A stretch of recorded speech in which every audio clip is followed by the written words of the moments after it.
I was on the streets. And I met him, and he took me off the street, and I became his property, but only his. It's not,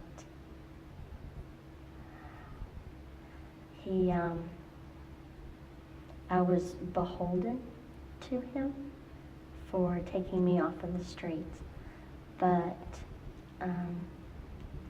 I probably would have been better off on the streets.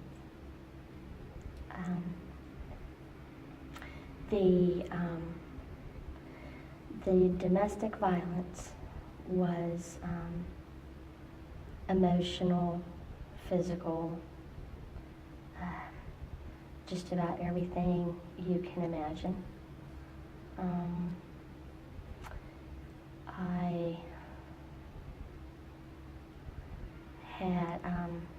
I lost one child to him in a beating,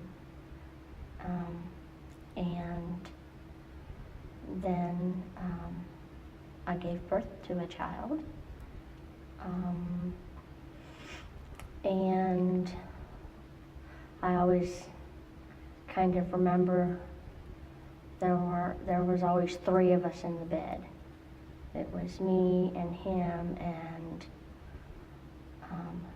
some sort of item, shotgun, rifle, a machete.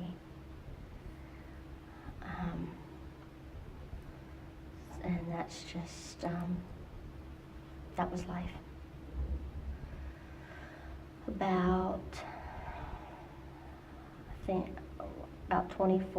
the age of 24, is when I finally realized that that wasn't what life should be, and to protect my child, we ran. Since I just thought I was running. I didn't know what stalking was and everything at that point. But he finally, my abuser, finally disappeared.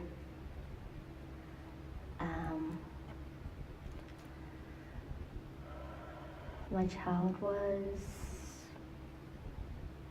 a couple years old at that time. And had to go through court and all of that, and had no support system, no one to turn to. So definitely a single parent.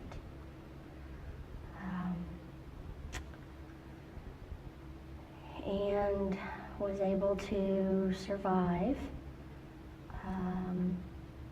for several years, and then decided to enter into another relationship.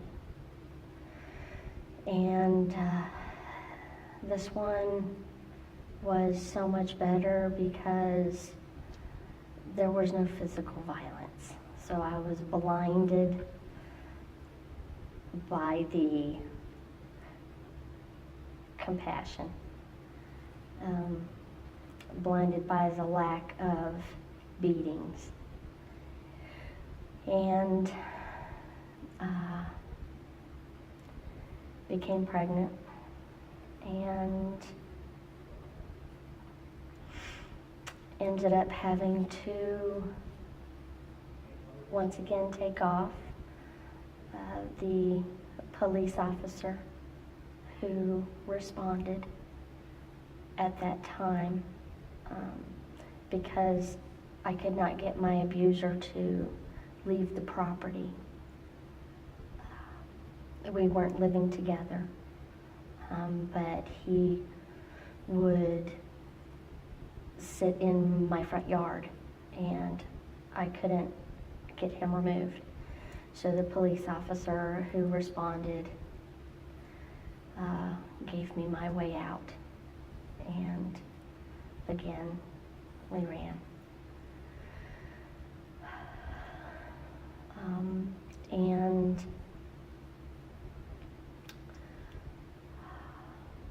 have been through, it didn't just stop.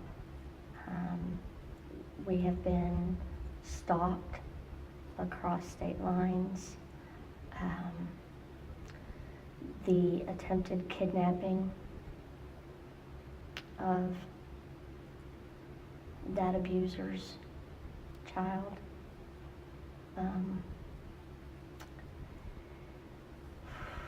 And the fact that the abuser would have been happier without a live birth. The safety of the children is my first priority. And here we are today. They are wonderful children.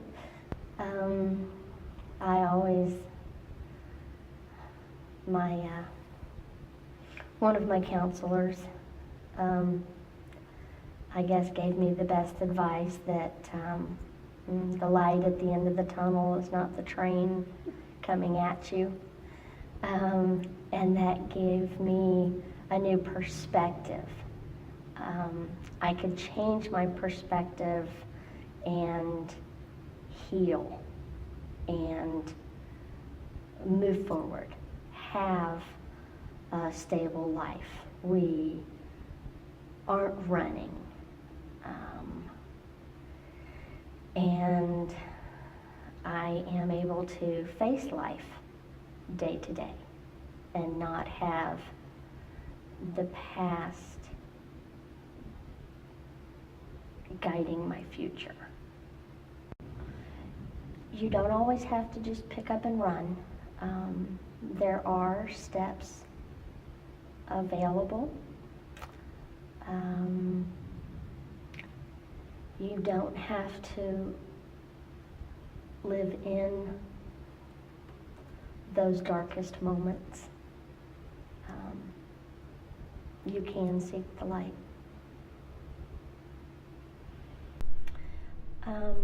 When my abuser would not leave my front yard, time and time again, an officer who responded, he told me the best thing to do would be to go to the children's school, get the hard copy, originals of their school records, have those with me.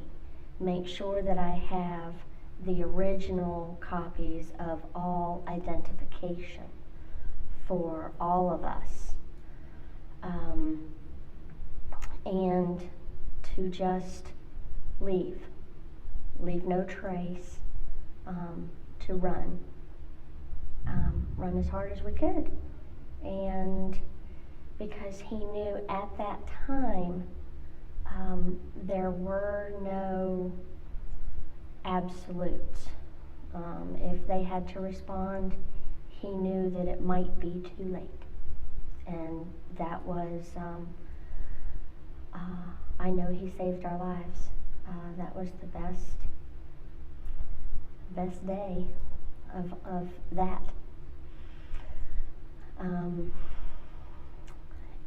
And being a single parent, I had been used to doing things, having to do things on my own and finding my own resources and having an entity such as the Family Justice Center, and where there are several organizations in one safe location.